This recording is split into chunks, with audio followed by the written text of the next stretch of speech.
Барлықтарыңызға қайырлы күн достар, менің каналыма қош келдіңіздер. Мен бүгін үй жағдайында өте оп-оңай дайындауға болатын панировочный сухари дайындаған болатынмын. Видеоны соңына дейін қарап, менімен бірге болыңыздар. Үйде батон немесе мынандай нандар қалып қойса, оны тастамай-ақ, одан панировочный сухари жасауға болады. Оны қалай жасауға болатынын мен сіздерге осы видеода көрсететін боламын. Алдын ала нанымызды осындай қылып, төртбұрышты қылып кесіп аламыз. Осы төртбұрышты күйінде оны цезарь салатына немесе басқа да тағамдарға, сорпаға, басқа да тағамдарға қосуға болады. Осы күйінде де жасауға болады. Ал мен қазір тек қана панировочный сухари дайындайтын боламын. Алдын ала нанның барлығын осындай төртбұрышты қылып кесіп аламыз.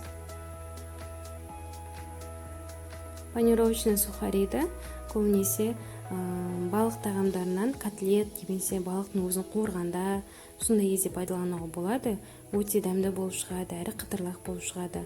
Нанның барлығын кесіп болған соң противенге пергамент қағазын төсеп, осылай барлығын салып шығатын боламыз. Нан бір-біріне тақалмау қажет, барынша бір-бірінен алшақтау болғаны дұрыс. 180 немесе 200 градуста 10-15 минут осылай қатырып аламыз. Самое главное қату керек. Қатып болған соң оны міндетті түрде суытамыз. Ысы күйінде пайдалануға болмайды. Сондықтан әбден суытып аламыз. Суған соң кәдімгідей тақтайға сухаримізді салып, оны оқтаумен осылай үгітуге болады. Немесе үйіңізде блендер болса, блендердің көмегімен де осылай етіп сухариді салып үгітуге болады. Менде үйде блендер жоқ, сондықтан осылай етіп оқтаумен үгітетін боламын.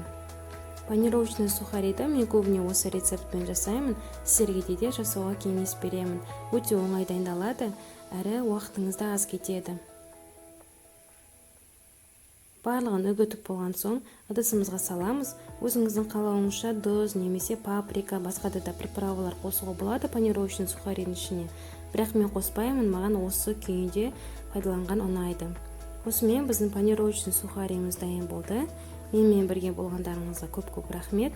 Видеоны соңына дейін қарасаңыздар, подписаться етіп, лайк басып, түсінбеген жерлеріңіз болса комментарий жазып отырыңыздар.